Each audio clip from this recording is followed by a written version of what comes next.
Hi everyone, thanks for joining me. We're gonna talk a bit about observation lists inside Google and why I think there is a big opportunity there. So again, I'm gonna jump right into it. How you should look at observation lists is basically extra free data from Google on your campaign. Okay? And why? Because you're not actually targeting anything. It doesn't cost you anything. You're not choosing a specific segment or target that you want to do, but it gives you actual data on how your campaigns are performing. Okay, so you can even start with a super broad campaign, or maybe target something that doesn't have to do with like in-market audience. Maybe you want to target a specific placement. When you add those segments and targeting to your observation lists, you can see how those segments reacted to your campaign, how those users, this type of targeting inside that specific placement, if you chose a specific placement, maybe you chose a specific age or gender or a combination of both of them.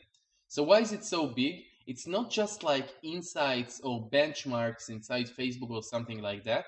This is actually how those segments and targeting inside Google, how they basically reacted to your campaign. And it shows you the specific targeting and how it reacted. So it can give you the number of clicks, maybe the CTR, and of course the number of conversion rates, and the cost per conversion. So given, of course, that you've added it to your observation list when you just opened up the campaign. So when you start a campaign inside Google, even if you don't really target anything specific, you'll still see what segment or a part of that segment clicked, converted, and stuff like that. So this is so big, and I can't stress this enough. Okay, I've been talking to so many people about this. We're not talking about estimates. We're not talking about any type of simulation that maybe Google is doing.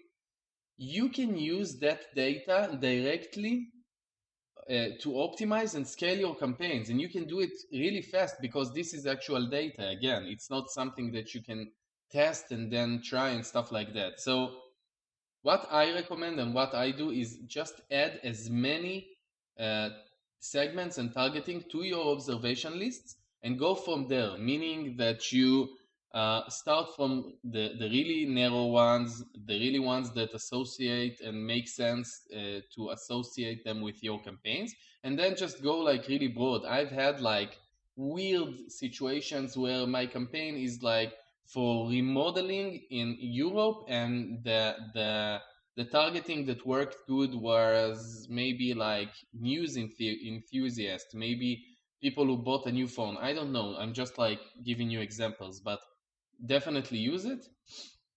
And of course, how you use it is like once you see that a specific segment has no conversions, or maybe there is a super low CTR, and like you see that that segment is no good for that campaign, you can decide to exclude it. That helps you save a lot of money.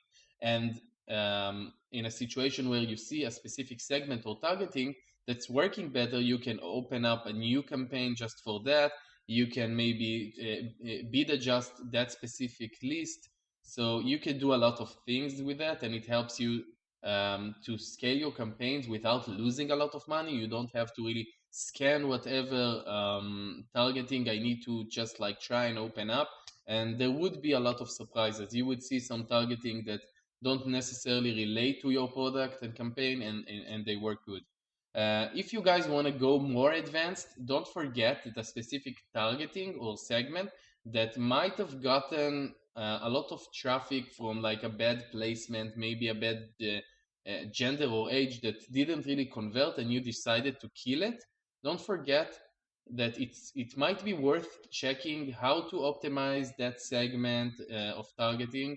But yeah, observation list would definitely give you the best option of getting that free data, and that's like a big shortcut on your way to scaling your profitable campaign or even getting profitable. Thank you guys.